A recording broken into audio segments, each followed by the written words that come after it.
Ikke valgt da.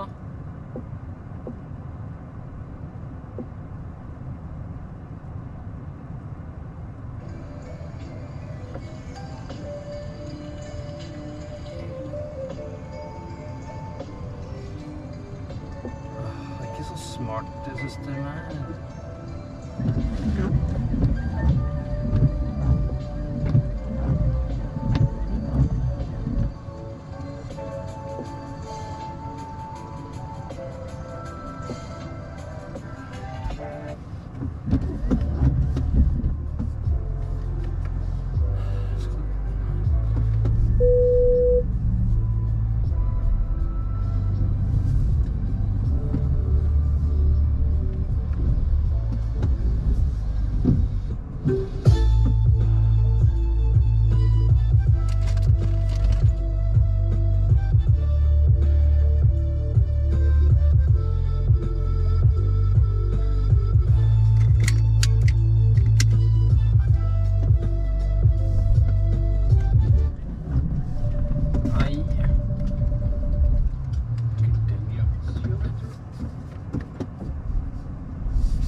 Oh, it's still capturing. Why is it messing around then?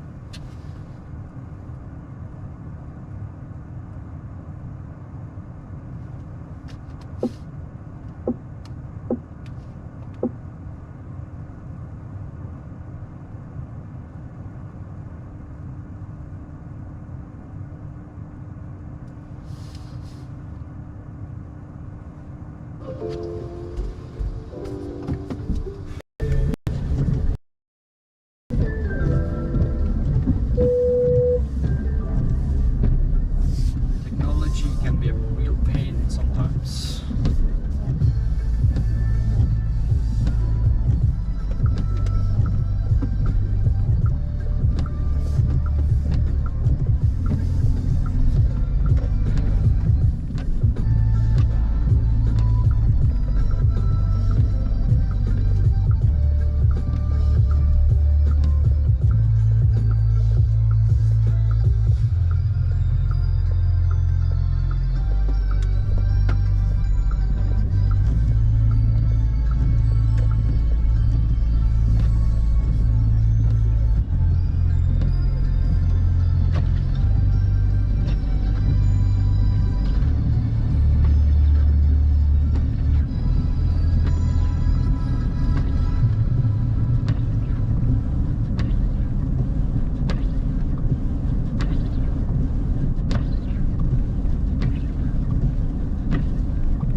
much. I was expecting much more.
master into saying, "Hey, look, a box just walked in here with hundreds of little eggs. Isn't that extraordinary?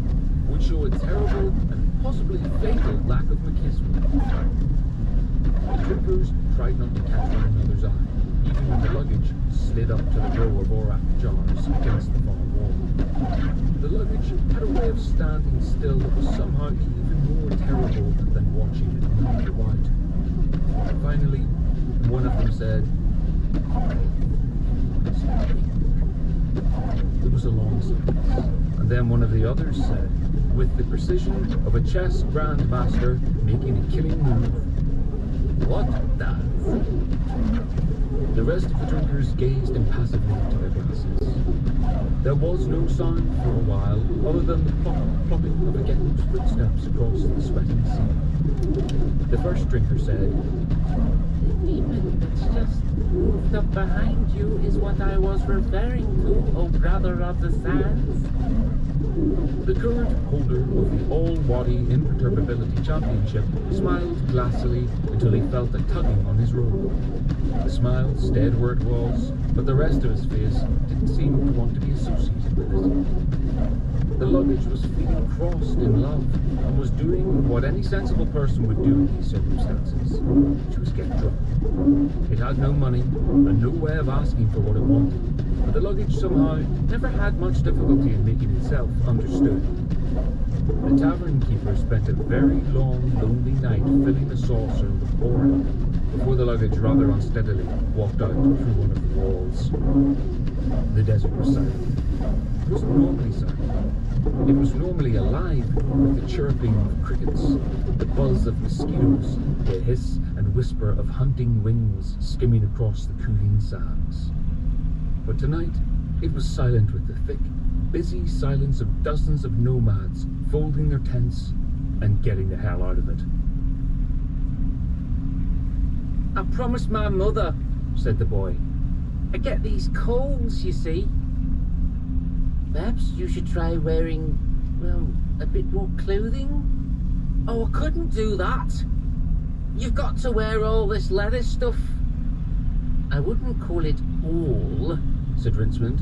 "There's not enough of it to call it all. Why have you got to wear it?" "So people know I'm a barbarian hero, of course."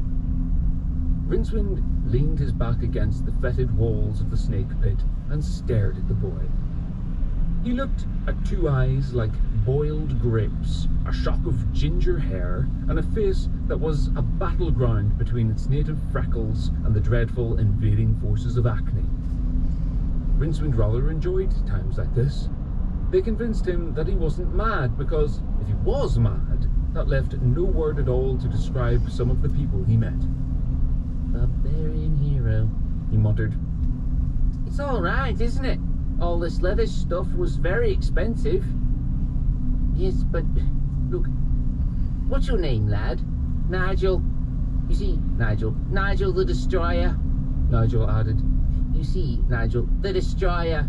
"All right, the Destroyer," said Rincewind desperately. "Son of Haribut, the provision merchant." "What?" "You got to be the son of someone," Nigel explained. "It says it here somewhere." He half-turned and fumbled inside a grubby fur bag, eventually bringing out a thin, torn and grubby book. "There's a bit in here about selecting your name," he muttered. "How come you ended up in this pit, then?" "I was intending to steal from Creosote's treasury, but I had an asthma attack," said Nigel, still fumbling through the crackling pages. Rincewind looked down at the snake, which was still trying to keep out of everyone's way. It had a good thing going in the pit, and knew trouble when it saw it. It wasn't about to cause any aggro for anyone. It stared right back up at Rincewind and shrugged, which is pretty clever for a reptile with no shoulders. "How long have you been a barbarian hero?" "I'm just getting started. I've always wanted to be one, you see, and I thought maybe I could pick it up as I went along." Nigel peered short-sightedly at Rincewind. "That's all right, isn't it?" "It's a desperate sort of life, by all accounts," Rincewind volunteered. "Have you thought what it might be like selling groceries for the next 50 years? Nigel muttered darkly. Rincewind thought. "Is lettuce involved?" he said.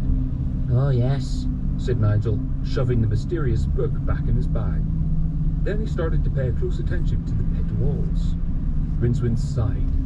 He liked lettuce.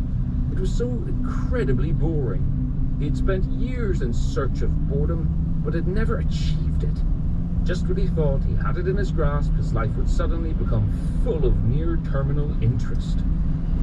The thought that someone could voluntarily get on board for 50 years art, there would be no end to the things he wouldn't do. Do you know any Lampwick jokes? He said, settling himself comfortably on the sand. I don't think so, Said Nigel politely, tapping his slab. I know hundreds. They are very droll. For example, do you know how many trolls it takes to change a Lampwick? The slab moves, Said Nigel. Look, it's a sort of door. Give me a hand. He pushed enthusiastically, his biceps standing out on his arms like peas on a pencil. I expected some sort of secret passage. He added. Come on, use a bit of magic, will ya? It's stuck. Don't you want to hear the rest of the joke? Said Rincewind in a pained voice. It was warm and dry down here, with no immediate danger, not counting the snake, which was trying to look inconspicuous. Some people were never satisfied. I think not right at the moment. Said Nigel. I think I would prefer a bit of magical assistance. I'm not very good at it. Said Rincewind. Never got the hang of it, see? It's more than just pointing a finger at it and saying, Kazam. There was a sound like a thick bolt of octarine lightning zapping into a heavy rock slab and smashing it into 1,000 bits of spitting white-hot shrapnel. And no wonder. After a while, Nigel slowly got to his feet, beating out the small fires in his vest. Yes, He said, in the voice of one determined not to lose his self-control. well, very good. We'll just let it cool down a bit, shall we? And then we might as well be going. He cleared his throat a bit. Ugh. Said Rincewind. He was staring fixedly at the end of his finger, holding it out at arm's length in a manner that suggested he was very sorry he hadn't got longer arms. Nigel peered into the smouldering hole. It seems to open into some kind of room, He said. Ugh. After you. Said Nigel. He gave Rincewind a gentle push. The wizard staggered forward, bumped his head on the rock, and didn't appear to notice, and then rebounded into the hole. Nigel patted the wall, and his brow wrinkled. Can you feel something? He said. Feel the stone trembling. Are you all right? Ugh. Nigel put his ear to the stones. A very strange noise, He said. a sort of humming. A bit of dust shook itself free from the mortar over his head and floated down. Then a couple of much heavier rocks danced free from the walls of the pits and flooded into the sand. Rincewind had already staggered off down the tunnel, making little shocked noises and completely ignoring the stones that were missing him by inches and, in some cases, hitting him by kilograms.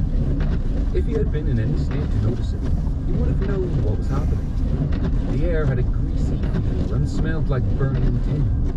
Faint rainbows filmed every pointed edge. A magical charge was building up somewhere very close to them, and it was a big one, and it was trying to earth itself. A handy wizard, even one as Rincewind, stood out like a copper lighthouse. Nigel blundered out of the rumbling, broiling dust and bumped into him standing, surrounded by an octopus corona in another cave. Rincewind looked terrible. Creosote would have probably noted his flashing eyes and looking hair. He looked like someone who had just eaten a handful of pineal glands and washed them down with a pint of adrenaline. He looked so high that it bounced intercontinental TV off him. Every single hair stood out from his head, giving off little sparks. Even his skin gave the impression that it was trying to get away from him. His eyes appeared to be spinning horizontally. When he opened his mouth, ever many sparks flashed from his head. Where he had trod, stone melted off, grew ears, or turned into something small and scaly and purple and flew away. I say, Said Nigel. are you all right? said Rincewind, and the syllable turned into a large donut. You don't look all right, said Nigel, what might be called, in the circumstances, unusual perspicacity. Well, why not try getting us out of here? Nigel added, and wisely flung himself flat on the floor. Rincewind nodded like a pup, pointed his loaded digit at the ceiling, which melted like ice under a blow. Still the rumbling went on, sending its disquieting harmonics dancing through the palace. It is a well-known factoid that there are frequencies that can cause panic, frequencies that can cause embarrassing incontinence. The shady rock was resonating with the frequency that causes reality to melt and run out of corners. Nigel regarded the dripping sea and cautiously tasted. Lime custard, He said, and added, suppose there's no chance of stairs, is there? more fire burst from Rincewind's ravaged fingers, coalescing into an almost perfect escape, except that possibly no other moving staircase in the universe was floored with alligator skin. Nigel grabbed the gently spinning wizard and leapt aboard. Fortunately, they had reached the top before the magic vanished very suddenly. Sprouting out of the centre of the palace, shattering rooftops like a mushroom bursting through an ancient pavement, was a white tower taller than any other building in Al Khan. Huge double doors had opened at its base, and out of them, striding along, of wizards. Rincewind thought he could recognise a few faces which he'd seen before bumbling vaguely in lecture theatres or peering amiably at the world in the university grounds. They weren't faces built for evil. They didn't have a fang between them. But there was some common denominator among their expressions that could terrify a thoughtful person. Nigel pulled back behind the handy wall, found himself looking into Rincewind's worried eyes. Hey, that's magic. I knew, said Rincewind. It's not right. Nigel peered up at the sparkling tower. What? Feels wrong, said Rincewind. must be why. Half a dozen of the Serf's guards erupted from the arched doorway and plunged towards the wizards. Their headlong rush made all the more sinister by their ghastly battle silences. For a moment, their swords flashed in the sunlight, and then a couple of the wizards turned, extended their hands, and Nigel looked away. Ugh, He said. A few curved swords dropped onto the cobbles. I think we should very quietly go away. Said Rincewind. But didn't you see what they just turned them into? Dead people. Said Rincewind. I know, I don't want to think about it. Nigel thought he would never stop thinking about it, especially around 3 a.m. on windy nights. The point about being killed by magic was that it was much more inventive than, say, steel. There were all sorts of interesting new ways to die, and he couldn't put out of his mind the shapes he'd seen just for an instant before the wash of octarine fire had mercifully engulfed them. I didn't think wizards were like that. He said, as they hurried down the passageway. I thought they were more silly than sinister, sort of figures of fun. Laugh that up then, muttered Rincewind. But they just killed them without even... I wish you wouldn't go on about it. I saw it as well. Nigel drew back, his eyes narrowed. You're a wizard too. He said accusingly. Not that kind, I'm not, said Rincewind shortly. What kind are you then? The non-killing kind. It was the way they looked at them as if they just didn't matter, said Nigel, shaking his head. That was the worst bit. Yes. Rincewind dropped the single syllable heavily in front of Nigel's train of thought like a tree trunk. The boy shuddered, but at least he shut up. Rincewind actually began to feel sorry for him, which was very unusual. He normally felt he needed all his pity for himself. Is that the first time you've seen someone killed? He said. Yes. Exactly how long have you been a barbarian hero? What year is this? Rincewind peered around a corner, but such people as were around in Vertical were far too busy panicking to bother about them. Out on the road then, he said quietly. Lost track of time. I know how it is. This is the year of the hyena. Oh, in that case about... Nigel's lips moved soundlessly. About 3 days? Look, he added quickly. how can people kill like that without even thinking about it? I don't know, Said Rincewind in a tone of voice that suggested he was thinking about it. I mean, even when the Vizier had me thrown in the snake pit, at least he seemed to be taking an interest. That's good. Everyone should have an interest. I mean, he even laughed. Ah, a sense of humour too. Rincewind felt that he could see his future with the same crystal clarity that a man falling off a cliff sees the ground, and for much the same reason. So when Nigel said, They just pointed their fingers without so much as... Just shut up, will you? How do you think I feel about it? I'm a wizard too. Yes, well, you'll be all right then, muttered Nigel. It wasn't a heavy blow, because even in a rage, Rincewind still had muscles like tapioca. But it caught the side of Nigel's head and knocked him down more by the weight of surprise than his intrinsic energy. Yes, I'm a wizard, all right, Rincewind hissed. A wizard who isn't much good at magic and managed to survive up to now by not being important enough to die. And when all wizards are hated and feared, exactly how long do you think I last? That's ridiculous. Rincewind couldn't have been more taken aback if Nigel had struck him. What? Idiot! All you have to do is stop wearing that silly robe and get rid of that damn hat, and no one will even know you're a wizard. Rincewind's mouth opened and shut a few times. He gave a very lifelike impression of a goldfish trying to grasp the concept of tap dance. Stop wearing the robe, He said, sure.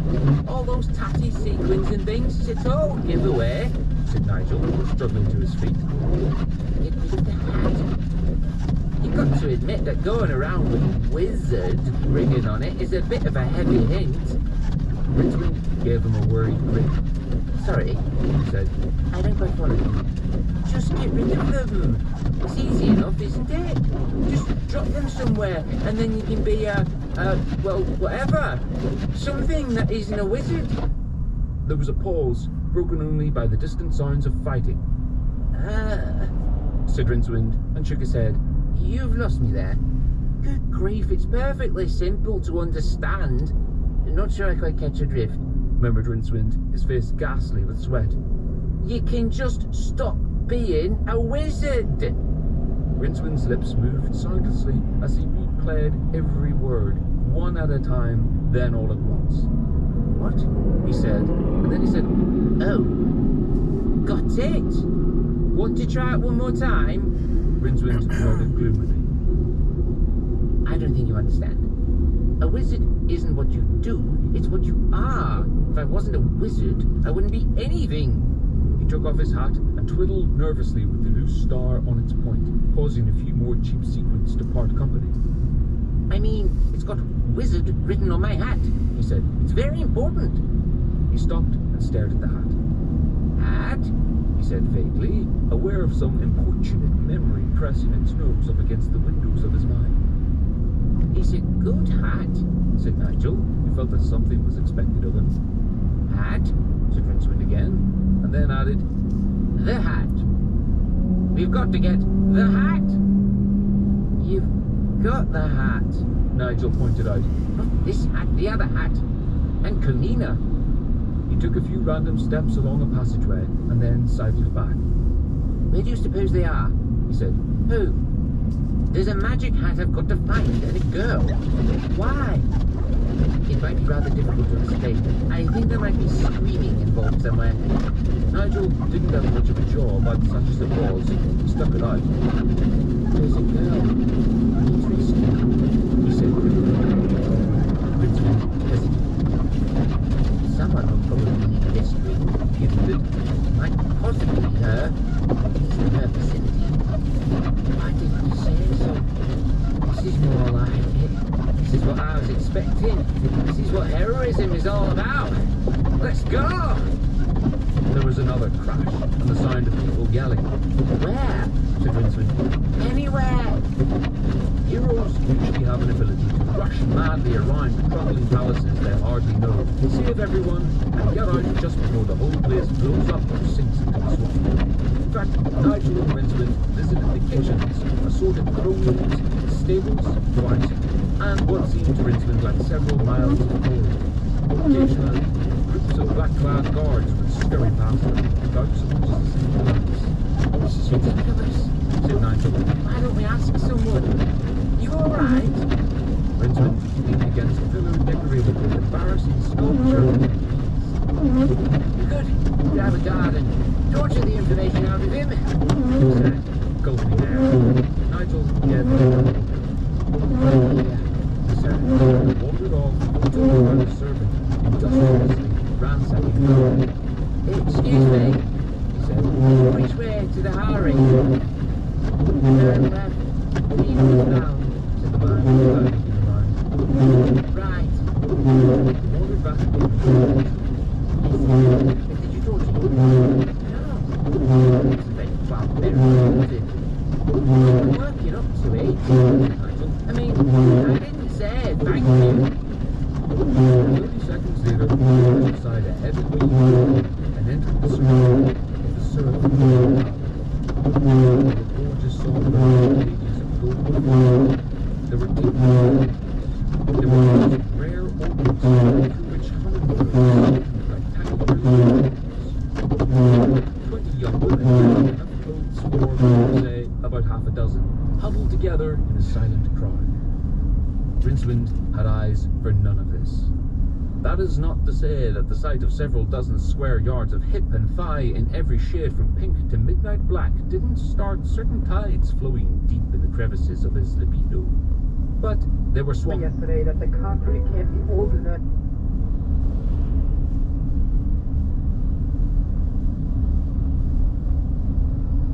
Divide by 100, that'll be fine. New count times music volume. Because that'll give us one when we're closest to the center. No, one of the edges. We have 3 absolute value then. So our new calculation is going to be absolute value here. Actually, I think it's more efficient absolute value on the new count. Yeah, this one, I think the only one that needs to be reversed then is this, because we could do it the other way where this gets reversed and this gets reversed, but we actually just want to reverse this one here. That's what that is. So ABS, this. Otherwise we're doing it twice, which is stupid. That's it. Now we're good. Because we just need to reverse not both of them. And then new volume. I think new vol is going to be the way here. Instead of doing new calc on that, let's do new vol. Because the volume's the really important one here. This would be... Oh, wait, no. That'll be based on the volume. So we do new calc times alpha max. So we do the exact same thing here. We're going to absolute value this as well. Because that has to go in line with the same thing. Either way, we get 2. Whatever. It's fine.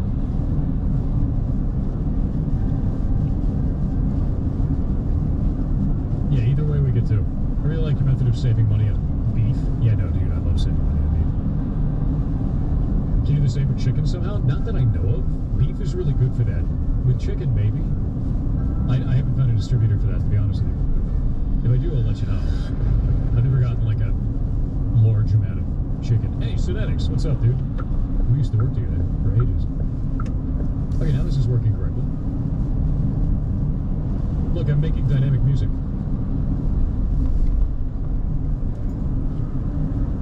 But my particle effects aren't working. Which is probably... Oh, you know what? I bet my particle effects are working. It's just they're behind the black barrier. I bet anything there. Aren't you? You're back there, aren't you? Where's my motor?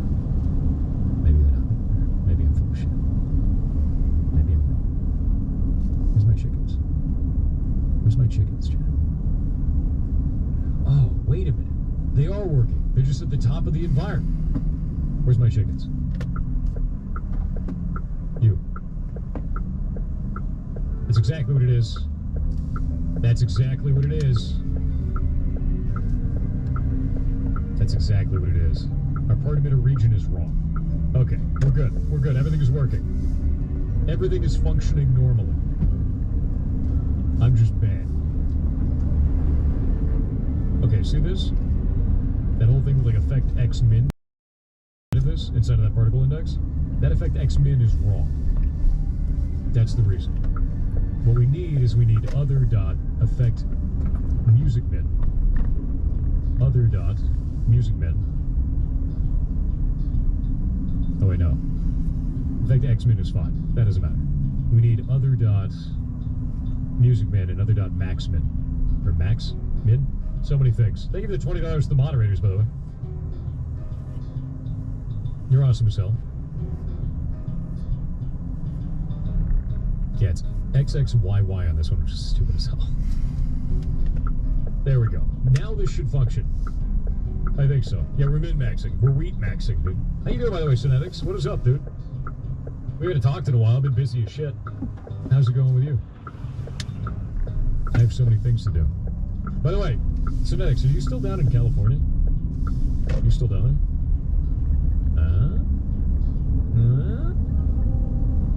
We worked together for years. Like forever.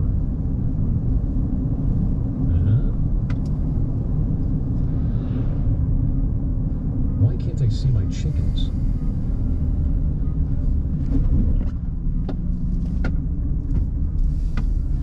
Why can't I see my chickens? Where's my goddamn chickens? So, Larian? Oh, you're in Dublin, Ireland. God damn it. Well, that sucks. I was gonna say I'm gonna be down in California in 4 days because I'm going to the Streamer Awards, and maybe I'll win, or maybe I'll shit myself and cry. Well, maybe that'll happen anyway because if I win, I'll have to go up on stage and do that. Yeah, they might be on top. They might be in a weird spot. Let's look at that layer real fast just to make sure that I'm not insane. You know, it could be a sanity check issue. It could be a this is wrong because I'm dumb. No, I don't think so. Let's set that to 0 just to see what happens, you know? I'm going to set it to 0 layer because this detail here, that's set to 0. That's set to 200, that's set to 300. Our particle system is in here. This is set up correctly. Let's go look at the chickens real fast. Where's my chicken thing? Chickens? Sure. Look at this. Chickens is set up in here. That set is the 3rd particle index, so that's fine. Particle emitter is set up in here. These are all set up correctly. Well, I'm gonna turn off the stream in a That's all moment set up now. correctly. See you tomorrow.